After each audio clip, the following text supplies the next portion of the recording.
Welcome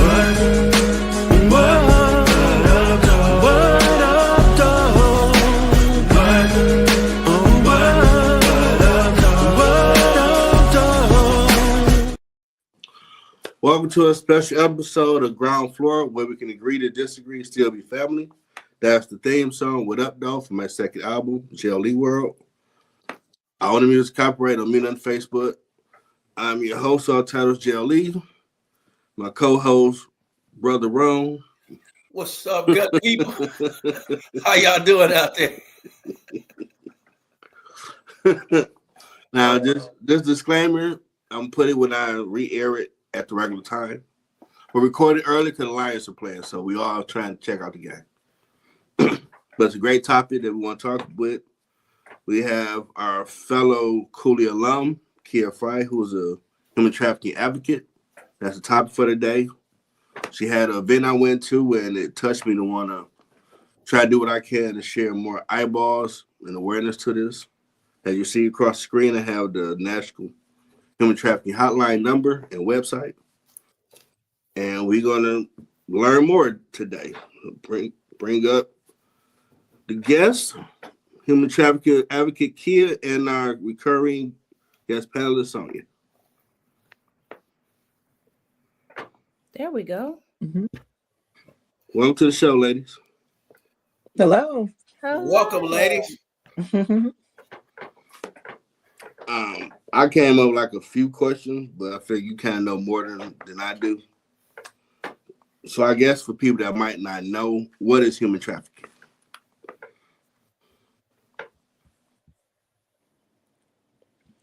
Can y'all hear me? Yeah, I hear you. We hear you. Okay, cool. So first of all, thanks for having us on the show. There are different types of human trafficking. A lot of times we think only about sex trafficking when it comes to human trafficking, but there's also labor trafficking as well. And so there are situations where, we always think about the trafficked person as someone who might be out on the street. However, we do forget about our children who are and adults who are trafficked in terms of their labor, right? So taking people and putting them into whatever homes or whatever in order to do manual labor work, whatever the case may be, without actually paying them. And then we also know about those that are trafficked in terms of child trafficking, adult trafficking, when it comes to that for sex. So we have that as well. And so we just have to kind of be aware that trafficking in its different forms, it is not based on a certain demographic. And so I think a lot of times people get caught up in that, like, oh, it's a female. Not true. Male and females can be trafficked. Children and adults can be trafficked. Those from lower socioeconomic statuses to those that are in higher socioeconomic statuses can be trafficked. So this isn't a one person, one demographic type of issue.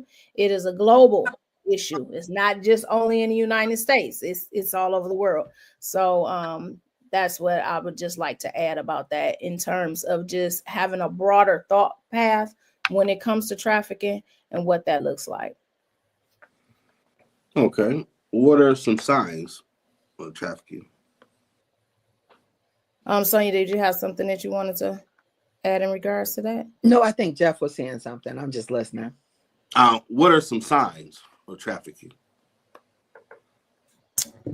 I think when you see people that are isolated, okay, you can look for that. And then also for those who, most people I just kind of say, like, when you have that gut feeling, when you start to see things that look out of place, when you see, we don't want to label everybody as a trafficker, but when you see young kids with a lot older person that's around them, people that are withdrawn, or they look like they that they might be fearful, or they're not. Sometimes people who are of age aren't answering questions that they should be able to answer on their own, right? Like when someone asks a specific question and they kind of defer to their partner, you could kind of when it comes to different scenarios like that. Now, I don't proclaim myself to be a expert when it comes to this. I look up at the stuff on DHS, Department of Human Services, which is where you have the hotline and everything, and you can actually look these things up on the website in terms of national statistics and things like that.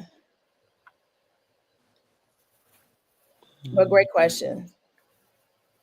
One of the things that we have right now that I will just kind of continue with, we have big games, right? We got the Detroit Pistons that are playing. For those of us that are local, we got the Detroit Pistons that's playing right now. They're real hot, right? You got the Detroit Lions that are playing right now. And when it comes to big events, you can look at, that's really a high time where people are trafficked. And so in stadiums, around hotels, things of that nature, you'll be able to see a lot of different things going on. So I just kind of tell people to kind of be vigilant in terms of what they're looking at. And when your gut kind of tells you that something don't look quite right, follow it, because most of the times your instincts are the best, right? You see a lot of young women that are around either by themselves or with those that are older. You'll be able to kind of eye that and look at that. But yeah, so like when there's big events, we got the Super Bowl coming up, right? Mm-hmm. So when there's a lot of big events, a lot of people bring people in and then or either traffic people in regards in of that way too. So we got to be real, all have our eyes open when it comes to our big events that happen. Okay, so I know a guy did a video where he saw a budget truck that was kind of cracked open. Mm-hmm. I think he was in the Atlanta area. He called the cops and kept following. And when they pulled the back up, it was a lot of kids back there. It was good. He had to add a notice like, why they got that up? Why it's not locked down? Absolutely. So he just kind of saw something that he thought was odd and followed his instinct when it came to that. Yeah, I mean, he followed him for a minute before they finally got pulled over by the police. When they pulled it up, it was just from the camera view, maybe 8, 9 kids. Oh, wow. I'm like, damn, that's a lot of kids they fit back there. Terrible. Yeah. So what are some things that you all see that, or stories you have heard, just like Jeff was saying, in regards to human trafficking? I'll let Sonjia go first if she got something. Well, you know what I was going to say? It actually made me think back to when I was growing up and I'm dating myself. Back in the 70s and the 80s, there were a lot of kids that were getting kidnapped. I mean, it was just crazy. I mean, we saw kids on milk cartons all the time. And I'm starting to wonder if maybe the human trafficking was something that was going on back in the day when we thought kids were just being kidnapped for, you know, ransom and different reasons. And I'm starting to think maybe it had something to do with that back in the day. Now, I did notice that has kind of died down more so in like the 90s. It wasn't going on as much. So then I kind of wonder what happened in the 90s or why it slowed down. And now it seems like it's coming back. But, you know, maybe you can just add to that or just answer the question. Do you think that that's what was going on back in the day when those kids were being kidnapped? I don't know, but you know, it would make me think so. you know, maybe it's just one of those things where we didn't have a label for it and it wasn't as prevalent. And for those particular missing children, they weren't high profile. So it's like, you know, until it's a high profile case or something like that, then you don't get the awareness, right? So I can only think that that would be possible. You know, so many kids go missing and never to be seen or heard from again, right? So I can only think that for those that were missing and would they say missing and exploited children, Right. yeah, that could have been very well what was going on. I wouldn't doubt it at all. I was gonna say, since you talked about the adults as well, I just seen a video last night. Looked like the young lady was coming out of the swimming pool at a hotel. So I don't know if it was, you know, outside pool, inside pool, but she had on the two-piece, the top and the bottom. She walked into a room. Well, you know, now the hotels have the cameras in the hallways. Well, the dude seeing her walking down the hallway, she was oblivious to him being behind her. He went to pick her up. And I don't know if she got too heavy for him or what, because she really was trying to kick her way out of it. Now, I'm not laughing to make light of it, but she didn't really kick her way, but she screamed. You could tell she was screaming. So people started coming out of their rooms, and the security and the staff started coming up. So I don't know if that was the first floor, second floor, because they came pretty quickly. And she went to the door of which room he went to and pointed to it like, hey, you know, him. We need to do something with him. And I was like, wow, man, it's, you know, nobody's, you know, basically, you can't take anything for granted. You got to be aware you're surrounded, because she was just walking normally down the hallway, just going to a room, and she could have been going just like that. All they would have been able to do is look at the cameras and see the dude that grabbed her, the car, and get the license plates. But in a moment, a glimpse of an eye, you know, things can change. So, that, you know, the good thing is that she was screaming. It seemed as though it was broad daylight, because most hotels, you can't swim after a certain time, whether it's 8 o'clock or 10 o'clock at night. So it was obviously during the day that he did this. So I was just glad she wasn't taken or anything, because that could have been a trafficking situation or even rape. Mm-hmm. It was a van before COVID from like 5 Mile to 7 Mile area that was trying to snatch up women, and everybody on Facebook was giving descriptions so they could catch them. Mm. I don't know if they caught them, but you didn't hear about them after COVID hit. So hopefully someone may have got them. Now, I did see a video on my Instagram page where a lady said over here by Grand River in Hubble or Franklin Hubble, a guy is leaving a shotgun in abandoned houses trying to kidnap young girls. We break in houses. I'm like, wow. Back with that nonsense. Right. And, you know, we hear about those type of situations all the time, right? And so that part will keep us fearful. Somebody's going to get snatched, kidnapping people, the white van. Everybody's heard of the white van type of scenario. But what we do know is most times people are trafficked by people that they know. So while those instances happen, it's more so a closer demographic of those who know the person who groomed them and trafficked them, right? And so I don't always want us to get so caught up in the, you know, oh, you could be snatched and things like that. Yes, you can be and be victimized that way, but then we also have to pay attention to those that are being groomed in other ways. So one of the things that I did pull up is like the venues, the type of venues for sex trafficking. One is residence-based commercial sex, online ads. Like sometimes people respond to online ads, and it could be for what they think is a legitimate job. And then they report to those different things, and it's like it could be for modeling or a movie, or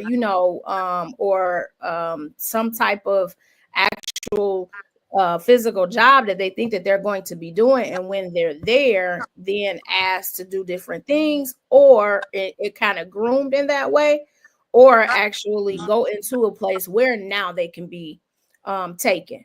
Right. So we have to think about that. A lot of times you'll know from illicit massage or spa businesses. So I remember that one shop was busted on Telegraph in 96. There's a massage parlor that is there, or it was stated to be a massage, but actually is a place where they were sex trafficking.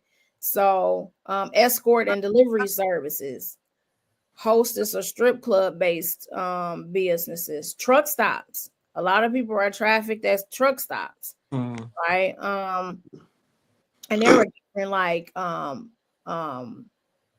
movies and truth-based movies regarding different things that have happened at truck stops.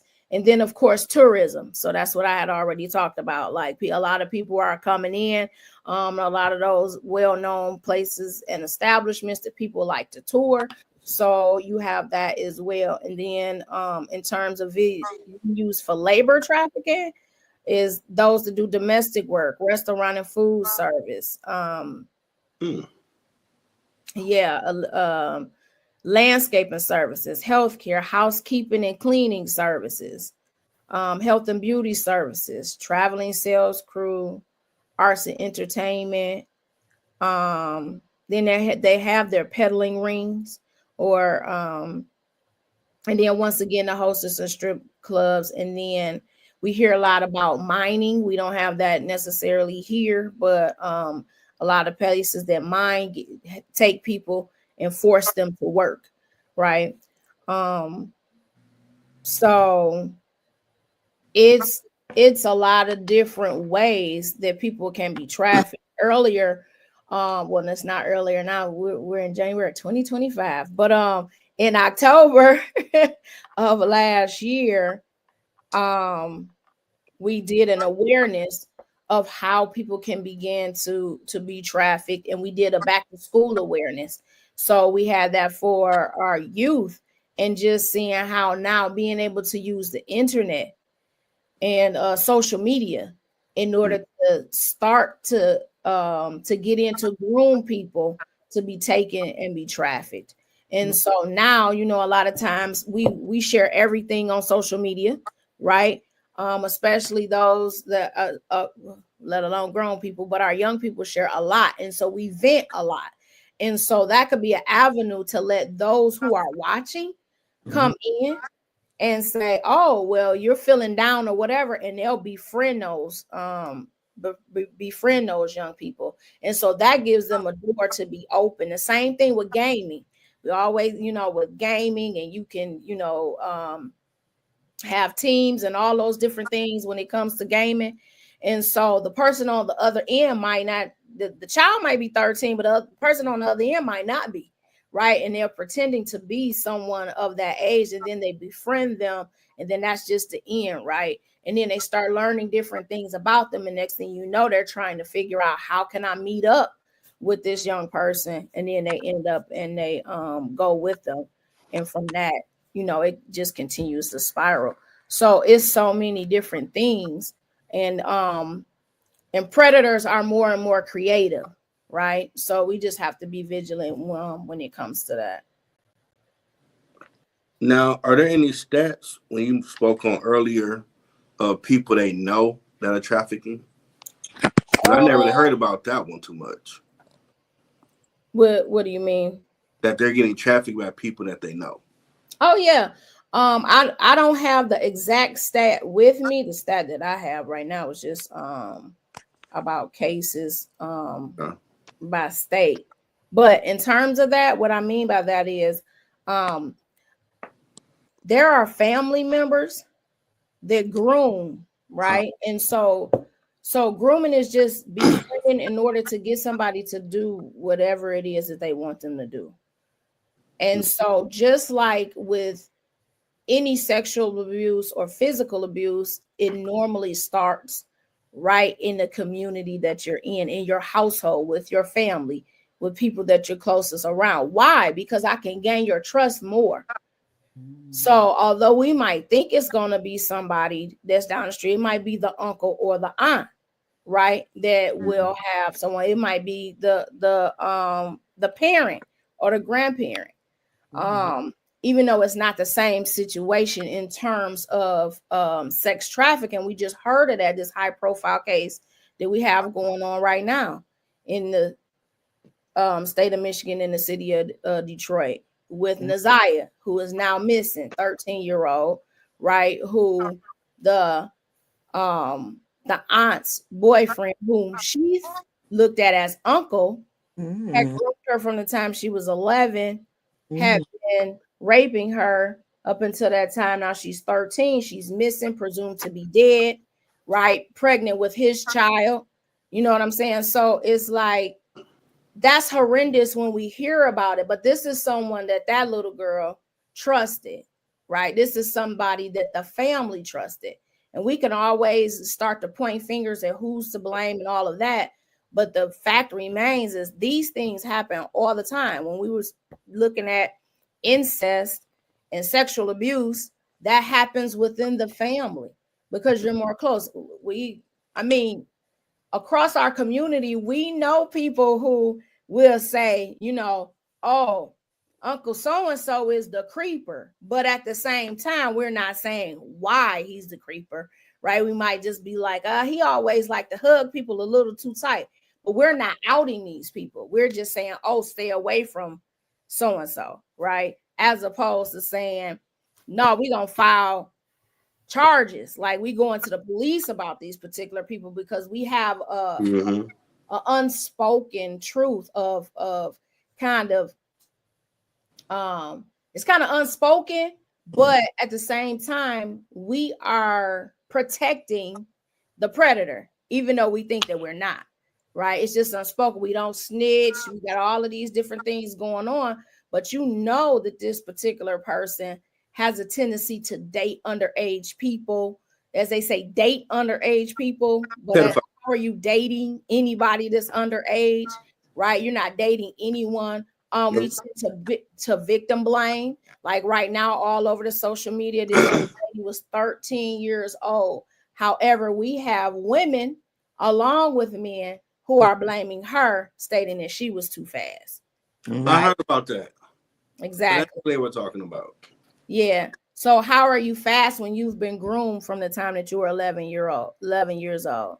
When we know mentally you aren't even developed to even make these sound decisions.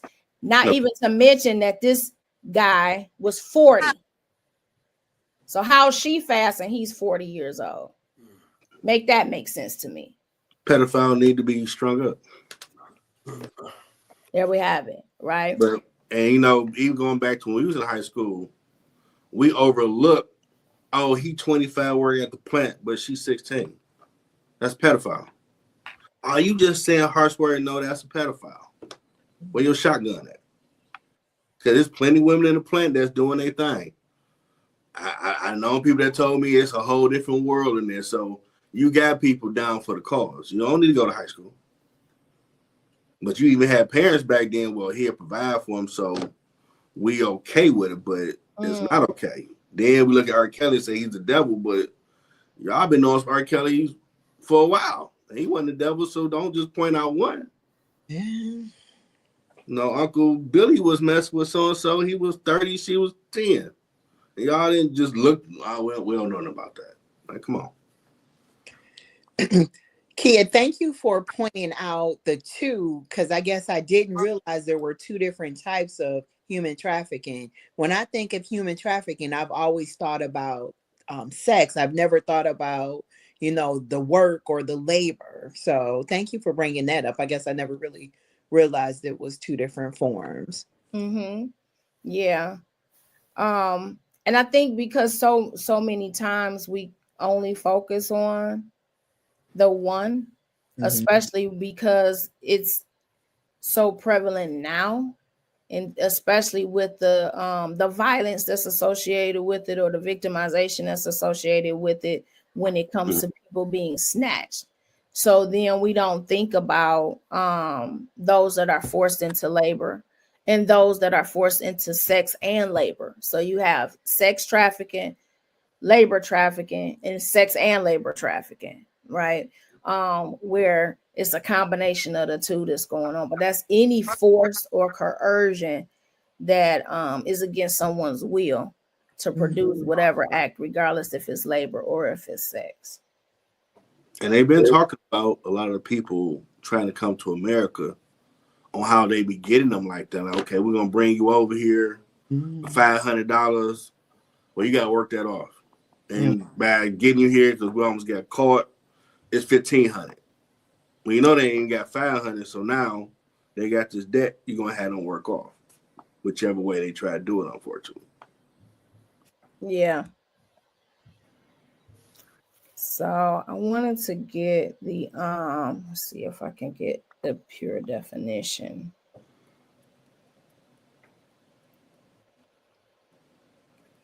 While you looking for that, Khia, you touched on some stuff earlier that I thought was powerful. What is it? We got the boomer generation, and then what's the generation before the boomer generation? Before boomers? Like our grandparents' generation. Whatever that generation was, let's just be honest. That's where the secret started. Look at how many grandparents had outside children. How many, people had secret siblings in that boomer generation that they didn't know about until it was too late. So I think that's where the secret started. And then when we went to the booming generation with our parents, I feel like some of that passed down to them. That's why I tell people all the time, we got to be careful with passing our fears down to our children. Say you're scared of dogs. And you say it all the time. I'm scared of dogs, scared of dogs. Your child ain't never been around a dog. But because you've been casting that out all the time, now your child is scared of dogs. And it could be the most friendliest dog. I'm talking about a little bitty thing, just coming up, smiling and running up on it. But because you've been throwing that out the whole time, I just feel like with our community, we did a lot of skeletons in the closets that was never addressed. And so it just bled down to the next generation. So then when our generation came along, we the ones that was like, hey, this ain't right. You know what I'm saying? So-and-so touched me. Like, huh? You know what I'm saying? Where's this coming from? You kind of thrown off when you hear it. And it's like, wait a minute. That's when people start, hey, we need a therapist. Hey, let's go to family counseling. Hey, let's do this, because nobody was talking about that stuff in the 80s, going on therapists. And it was out there, but nobody was encouraging you to go out there and do it, advocates for it. And things like that. So what you're doing, one of the questions I was going to ask you before you touch on that is, what are some of the preventative measures that someone should take, whether they're an adult, whether they're a child, if some things going on that they don't feel like they can express or can tell someone? Because some, let's be honest, some people have, like the TV show, they have a fear factor of certain individuals. And sometimes they may be afraid to come out. So what would you recommend in that case? If someone is afraid to say something? Yeah, like the first question is the preventative measures. And then what are the preventative measures one should take, whether they're an adult or a child, to prevent being in a trafficking situation? And then the second part of the question is, I guess you could say, how do you go about talking about something that's not right, and you got to speak up for yourself? Yeah.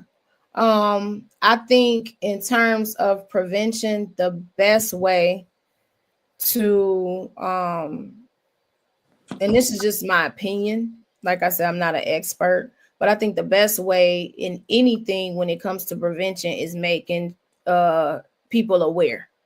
Number one, being aware of the signs in terms of even if you're talking to people about being careful of befriending people that are older than them, being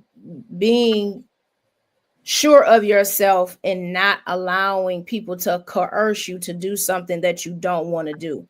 Because now we even see it where middle school and high school students are able to groom other students in order to participate into acts. So I think communication is key. And the more that we talk about these things and make people aware, it's kind of like when we were in school. Remember, we always had like McGruff the crime dog, and then you had all of this about preventing forest fires and all of that, right? So we started learning like not setting these fires and things like that, because we always had programs, we had different people talking to us about it and things like that. And I think that that's what will be key when it comes to this. The more we talk about it and make it normal, that that these things are going on, so it's not a dark secret, right? It's not something that's hidden. It's not something that's taboo. The more that people can say, oh, I recognize that, because I have a friend who had somebody who told them to stay away from, their family and friends. They started trying to isolate them, or things of that nature, or they wouldn't allow them to have different friendships and stuff like that. So when people can start feeling more comfortable about talking about things, because it's not taboo and we can talk about it just like we do with, hey, what'd you get for breakfast? Not desensitized to it, but just open. Then I think that will allow it to be able to be broken down, because people will be able to recognize like, this doesn't quite seem right.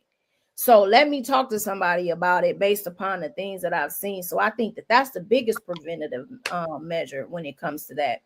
And then when you're talking about people not them being fearful to come forward, the only thing that I would say is talk to somebody. You got to find somebody that you trust and feel comfortable with. If you're not going to law enforcement, right, which I would always say do that, but talk to someone who is willing to help you and point you in the right direction, or call a hotline, or Google the human trafficking hotline.org, right?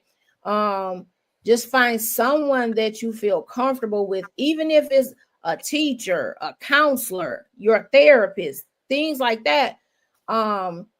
Someone who will be that support with you, that will allow you to be able to go and open up in other areas.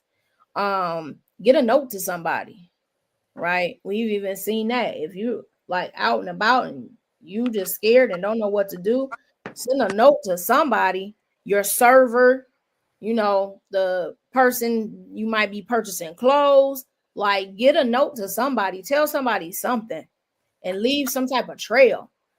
I don't know, I'm not a detective or anything like that, but that's what I would say, do leave something so that somebody can find you, or at least know that you're in trouble. And just try to reach out to whomever that you do feel comfortable with, because sometimes, like I'm saying, if that person is somebody that is close to you in your family, you might not feel comfortable or don't know who to trust. So it might be somebody outside of your family that you need to be able to tell. So, yeah, that's the best advice that I can. Now, I'd like something. go ahead. So, I was going to say, and also statistics show that usually when children are sexually abused or trafficked, it usually happens with single parent homes. So I raised my daughter as a single parent because I got divorced, and I taught my daughter. It was just a regular conversation that we would have as much as we possibly can. Sometimes, once a week, once she was of age or once she was able to speak, so I can start, preparing her or letting her know, listen, mommy is touching you down there. If there is someone else, you need to make sure you tell mommy, no matter what they say. And I got to the point where I did it so much that one day my child, she may have been about maybe 5, and she came to me. She said, mommy, you told me to tell you if someone touches me, you touched me when you were giving me a bath. And I said, Anaya, I'm talking about a stranger. But because I talked to her so much, she knew to make me aware of anybody touching her down there. So it's important. And I think a lot of times parents, or I see younger parents, they ignore it. They think, oh, this is not going to happen. Well, you should be alert. at all times, and make sure you're just having that conversation with your daughters and your sons. That's right. These boys too. So just make sure you're able to have that conversation. And you mentioned the schools, even if a kid doesn't feel comfortable coming to their parent or a family member, schools have counselors where you can go and talk with your counselor. They will not reveal your name or have any conversations about what you're talking about. So that's also available for the kids. But it's best for the parent, the mother, the father, to know how to have a conversation with their kids. And even with that, you know, it's so good that you said that, because it brought something else. Have a conversation that about self-esteem as well, and knowing who you are, because that's how you're so sometimes people are able to get groomed. One of the honorees that we had our event this Saturday, well, on the 11th, that we had, she mentioned that she was from a 2-parent home. However, her grandparents were raising her, and they were very religious. And so with that, they weren't having conversations about sex, about dating, about relationships, things of that nature. They didn't have that open communication. And so there were certain things that she wanted to do that was just like, no, absolutely not. You aren't able to do it, because they lived in more of a strict in terms of religious, not strict like I'm abusive or anything like that, but just very rigid, not very open. And so what that in turn did was ended up and pushed her away, and she ran away. And so from that, it's like not having those conversations and being open about dating, relationships, making sure that she had the self-esteem that she needed. Of course, not talking about sex, right? Because sex is taboo. Like, you don't talk about sex in certain households, right? So from that, she had a very narrow view. She talked about how she had a very narrow view of what things meant. So when she was with the person who led her into sex trafficking, right? She was thinking a massage just meant like, you're gonna massage my shoulders. So because of the fact of her naivete, right, being naive, it allowed her to be navigated into certain situations that it took her years to be able to get out of. So having those conversations of knowing who you are, boosting the child's or the person's self-esteem, so that, and understanding, so that people can't get in and promise them things, or things aren't glitz and glamour, because also the thing of money came into play, right? And so those shiny objects, buying people gifts, love bombing, all of those things, which led into that particular her situation of being sex trafficked. So I think that's why I said the more open communication, Jerome, that we have, the more that we talk to our children, like Sonjia said, in terms of making sure that they know what's appropriate, what's not appropriate boundaries, and allowing them, like that baby was smart. She said, mama, like you doing this right now, right? And that's great, because then that allowed Sonjia to know that no matter who the person is, even though she trusts me, that means that she will come to me and let me know, like, anyone is doing anything inappropriate to her, she feels comfortable enough to come to her and tell it. So a lot of times people feel ashamed. Like, one of the things that we talked about in our event that we had in October for the kids is exploitation. So people are taking pictures that they have. It's twofold. One is pictures that the person has actually taken, and then they try to blackmail them with their pictures. So say that I'm engaging in conversation with Jerome. He and I are going back and forth. He convinces me, hey, take pictures of yourself, so on and so forth. I take the pictures. I send them to Jerome. Now, from this point, he's trying to exploit me if I don't do X, Y, and Z. Or the other thing is we have AI. So now it's not me but it's my face Mm-hmm. on somebody else's body, and now I'm exploited like this is you. Mm-hmm. And if a person isn't strong enough, because shame is a big thing, right? We're so ashamed, we'll do anything to not be outed, right? As opposed to just saying, hey, you did it, own up to it, and then we can move forward from there. Like, don't let anyone force you or coerce you to do anything just based upon you being ashamed, right? You can still come to me, whatever the case may be.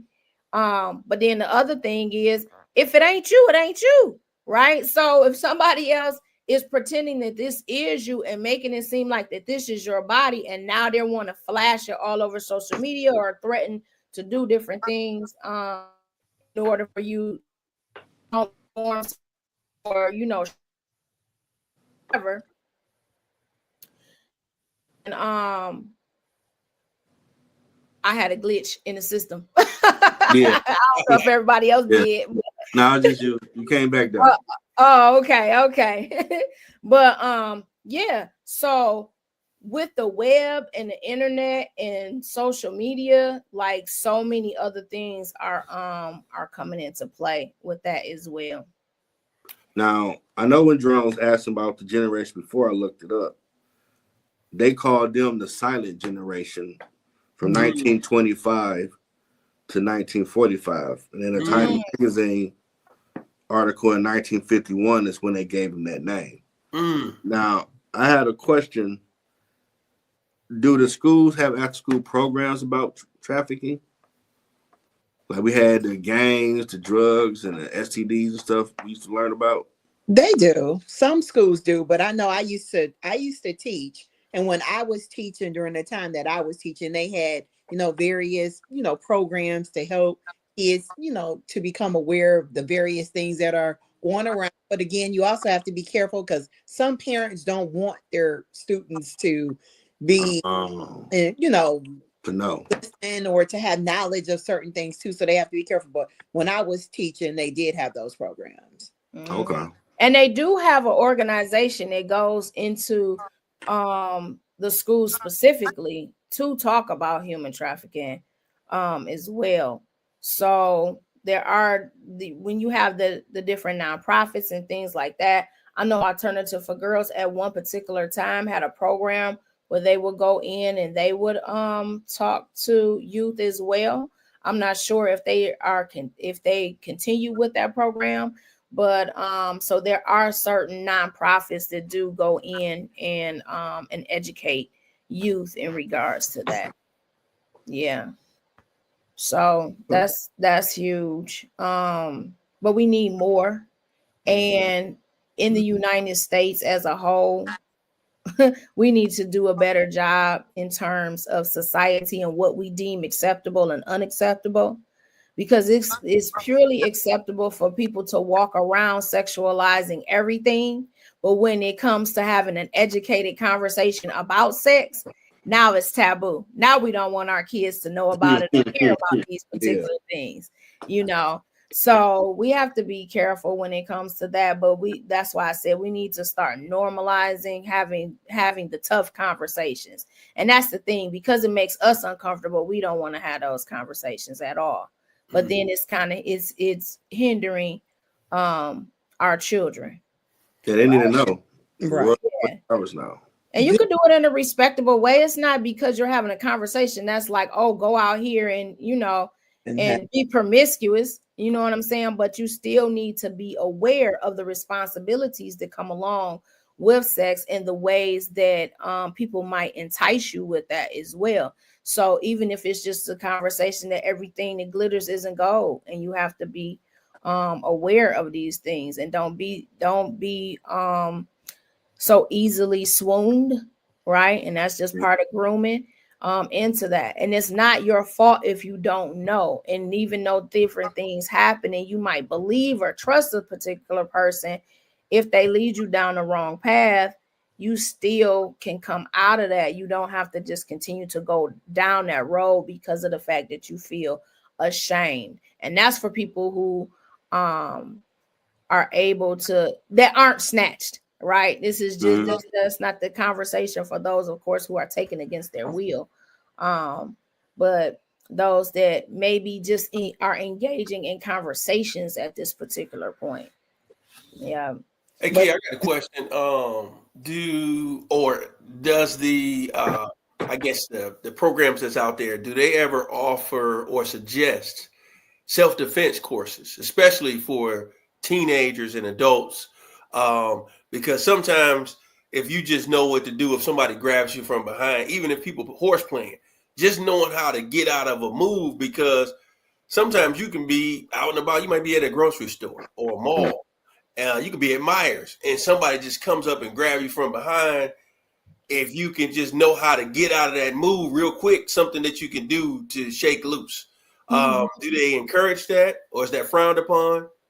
no, actually, there are some groups that are out that offer self-defense courses and self-defense classes. I just saw one. I wish I had written down the name of it, but I did see that where there were others that were. That's one of the things that they have. One of the things that another there was a Sigma Gamma Rho sorority had done a self-defense course in honor of human trafficking, right? So I think people are starting to look like, okay, here's how you need to protect yourself.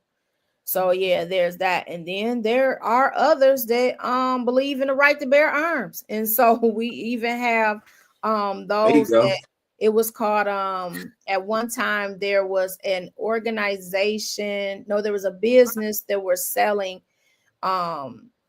self-defense weapons, as well as also doing courses for the gun range and things like that. It was Damsel in Distress. That was the name of that particular company. Okay. And so for that, they were able to, they had different things for when you were walking, the lights with, different things attached to it, so that way you will be able to defend yourself or hit someone with, and all of those different things.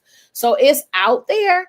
It's just that, like I was saying, it's just about bringing more awareness to it, and then a lot of entities can collaborate together in order to make that happen.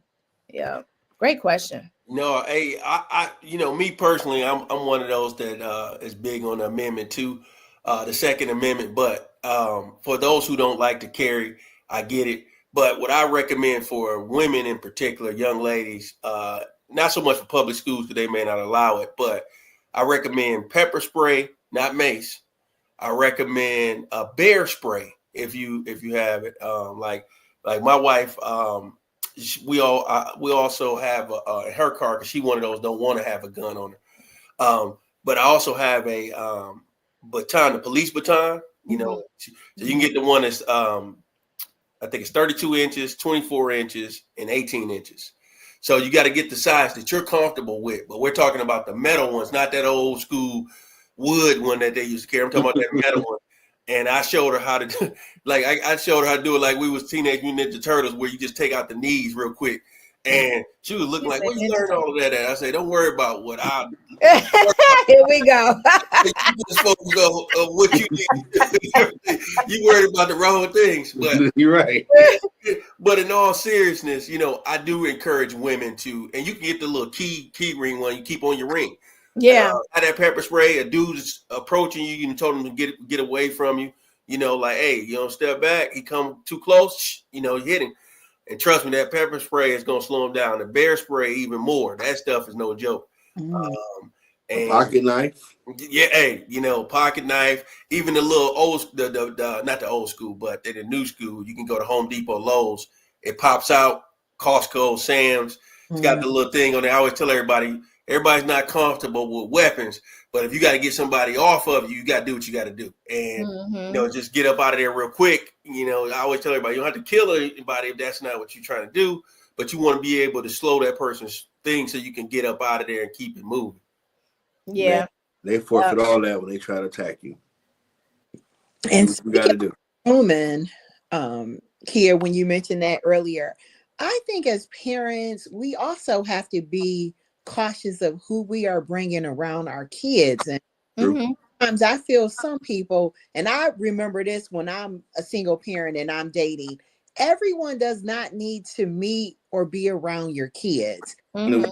I had a girlfriend and she started dating a guy. He moved in maybe 30 days later, and then he was giving her daughter a bath. That was not appropriate to me. And I think that that's something we need to teach our, kids and their kids, or young adults or young parents.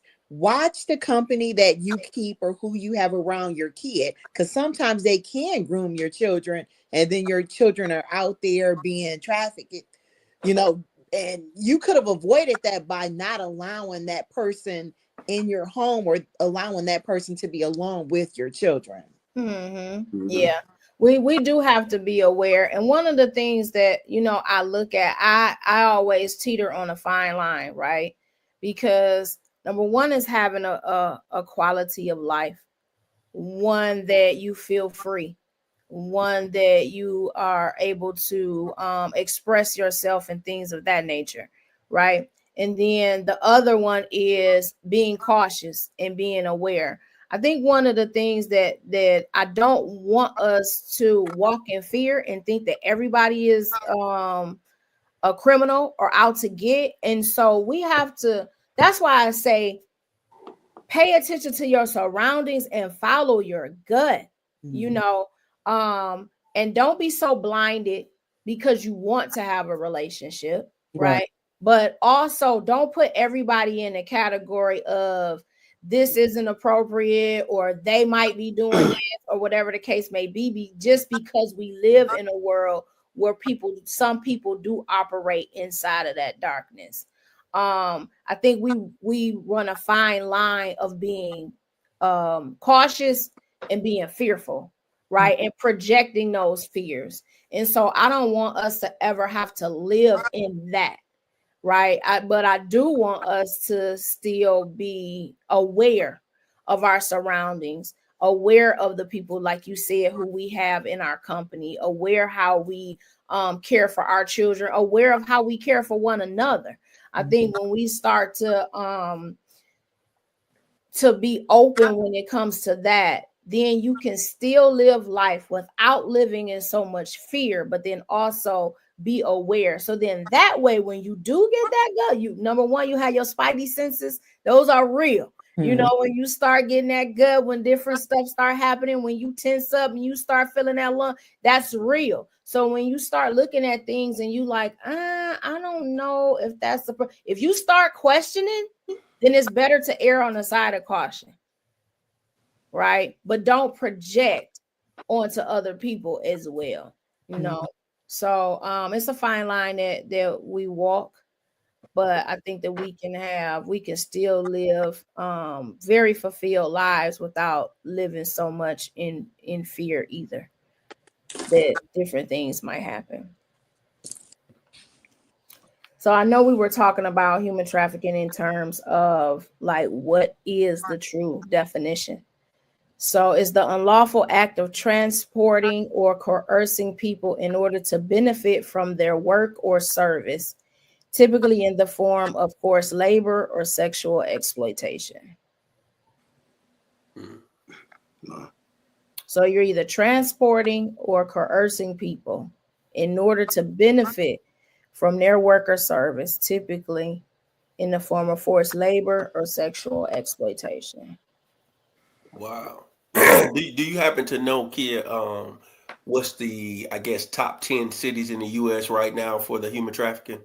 Oh, I just looked that up. I know that Detroit was one. Let's see. We can do it right now while we sitting here. Let's get it, folks. Let's do it. Google works, right? Yeah, do the works. we gotta help some people out before everybody out here celebrating and partying. Right. Normally it's the ones with closest to the borders. I can tell you that.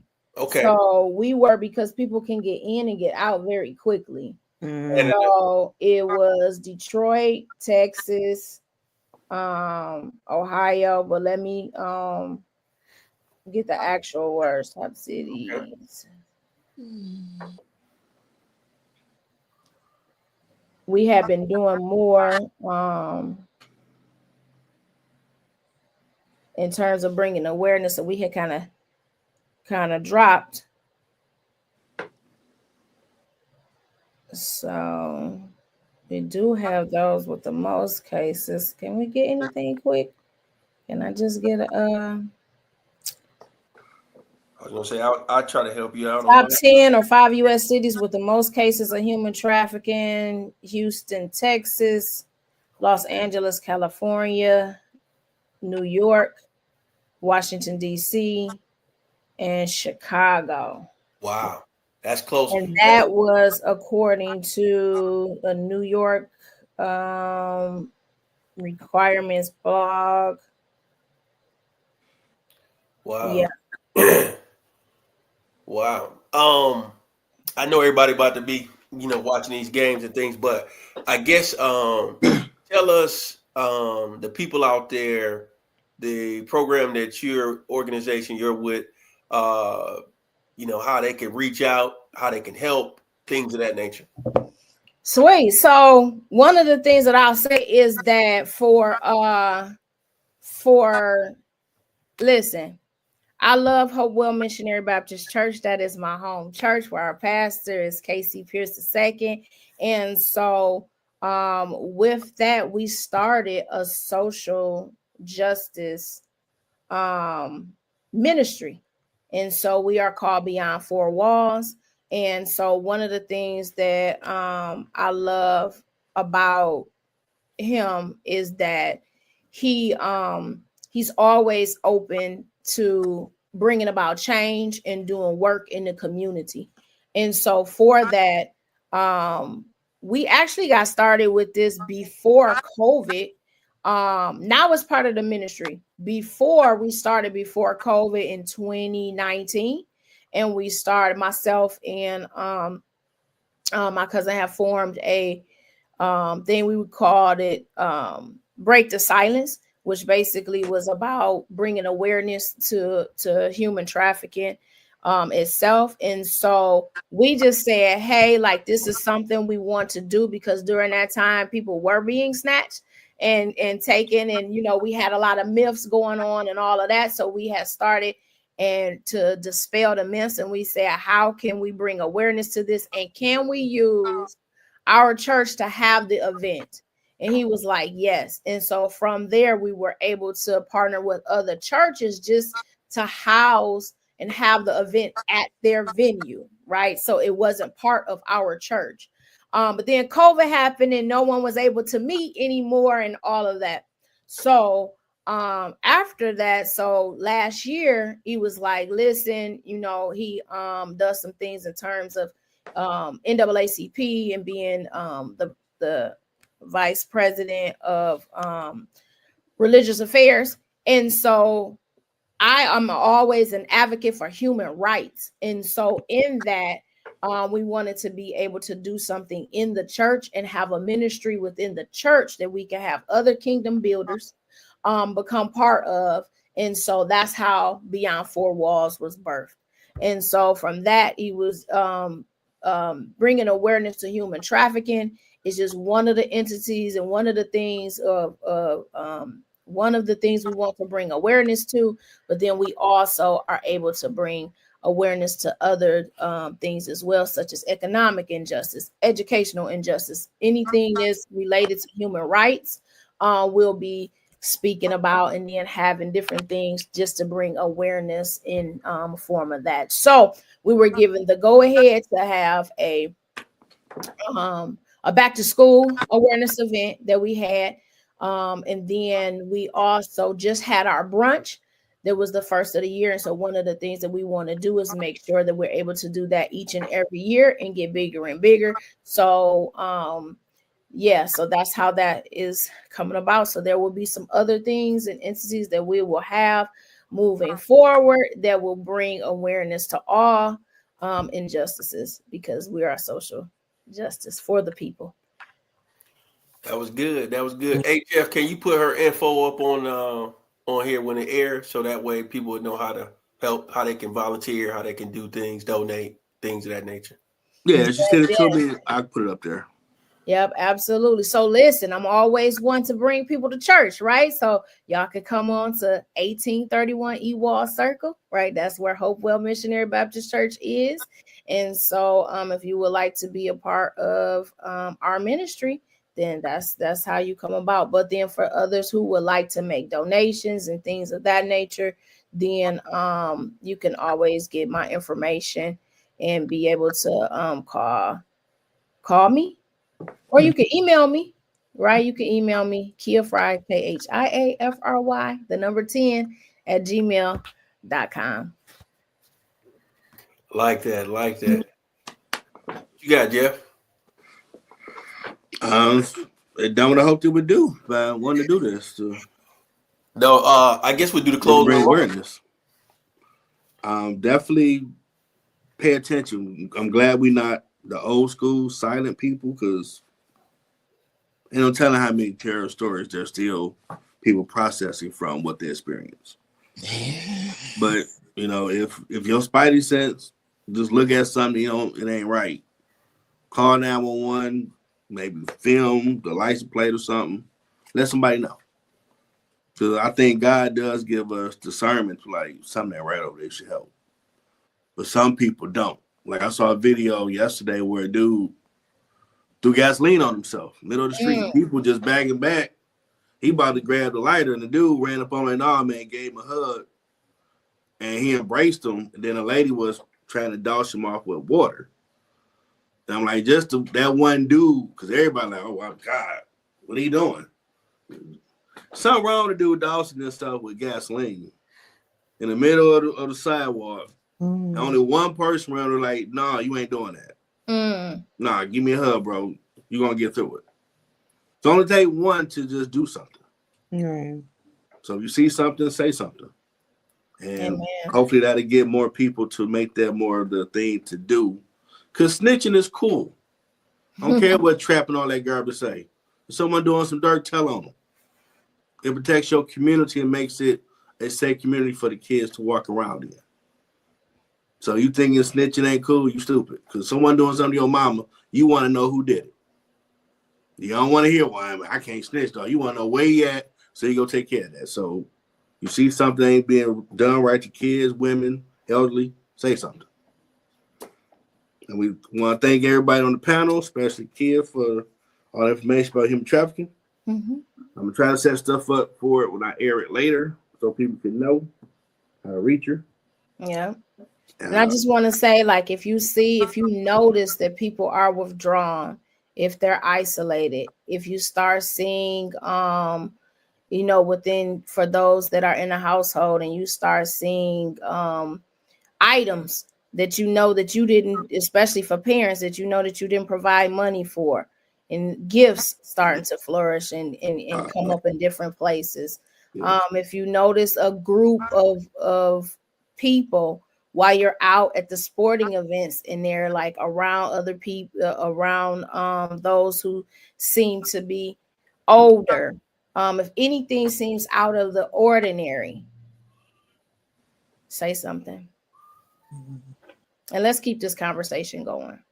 So I mean, definitely if you're going to continue to do your brunch, I wouldn't mind you coming to the Middle Ground show to talk about it and do this again to keep let people know what's going on.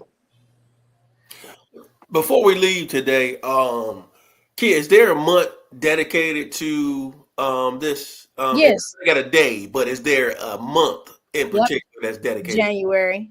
The month of January. Okay, that makes sense. Okay. Yeah. I just want to educate myself there. And is it the 12th or 11th that's the National Awareness Day?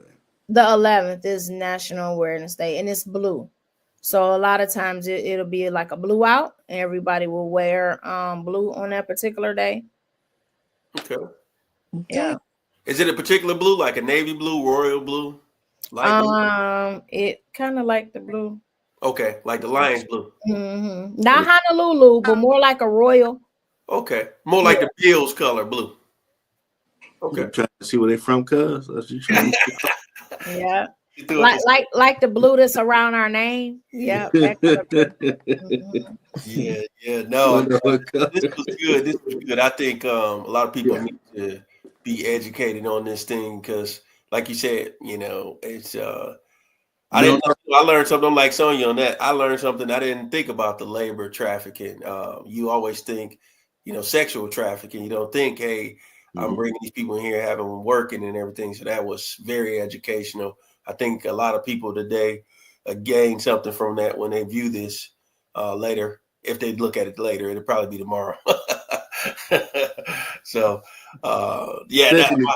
my take is, like you said, you know, you see something, you know, say something, speak up, you know, definitely be aware of your surroundings, men, women, boys, girls, always speak up. And when you're afraid to tell your parents, tell a friend, tell a counselor, tell a teacher, tell an officer.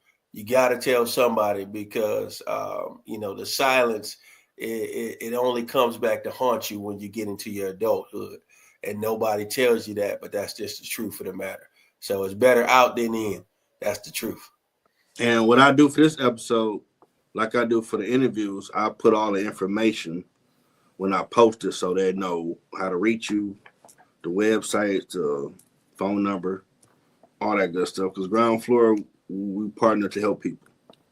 I think this is something we should probably do. Maybe we can keep it going next year, make it bigger.